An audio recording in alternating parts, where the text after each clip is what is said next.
ইরানের সঙ্গে পরমাণু ইস্যুতে চলমান আলোচনার মধ্যেই ইসরায়েলের প্রধানমন্ত্রী বেনিয়ামিন নেতানিয়াহুর সঙ্গে ফোনে কথা বলেছেন মার্কিন প্রেসিডেন্ট ডোনাল্ড ট্রাম্প। স্থানীয় সময় সোমবার ইসরায়েলের প্রধানমন্ত্রীর সঙ্গে ইরান সহ অন্যান্য অনেক বিষয় নিয়ে 40 মিনিট কথা বলেছেন তিনি। জীবনের সব আয়োজন এখানে একসাথে।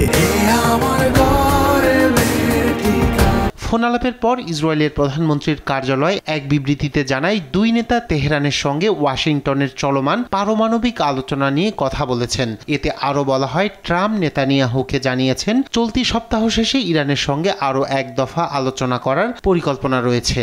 টেলিফোনে নেতানিয়াহু ট্রাম্পকে কি বলেছেন সে বিষয়ে বিবৃতিতে বিস্তারিত তথ্য দেওয়া হয়নি।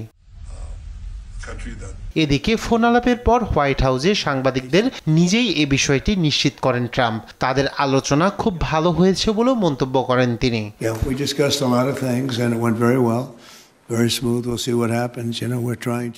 আমরা অনেক বিষয় নিয়ে আলোচনা করেছি, সবকিছু খুব ভালোভাবে ও মসৃণভাবে শেষ হয়েছে। বৃহস্পতিবার পরবর্তী দফায় ইরানের সঙ্গে চলমান পারমাণবিক আলোচনা হবে সে বিষয়েও কথা হয়েছে ফোনে। আমরা এমন একটি চুক্তি করার চেষ্টা করছি যাতে কোনো ধ্বংস এবং মৃত্যু না ঘটে, আমরা তাদের সেটা বলেছি। আশা করি এভাবেই কাজ হবে, কিন্তু এটা কিভাবে কাজ করবে তা শীঘ্রই খুঁজে বের করব।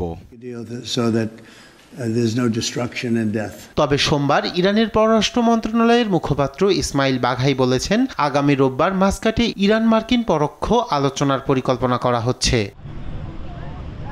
এদিকে হোয়াইট হাউসের একজন ঊর্ধ্বতন কর্মকর্তার মতে, ট্রাম্প নেতানিয়াহুকে বলেছেন ইরানের সঙ্গে একটি কূটনৈতিক সমাধানে পৌঁছাতে চান তিনি। ওই কর্মকর্তা বলেন, নেতানিয়াহুর প্রতি ট্রাম্পের বার্তা ছিল, এখন সমস্যা সমাধানের সময়, পরিস্থিতি আরও খারাপ করার সময় নয়।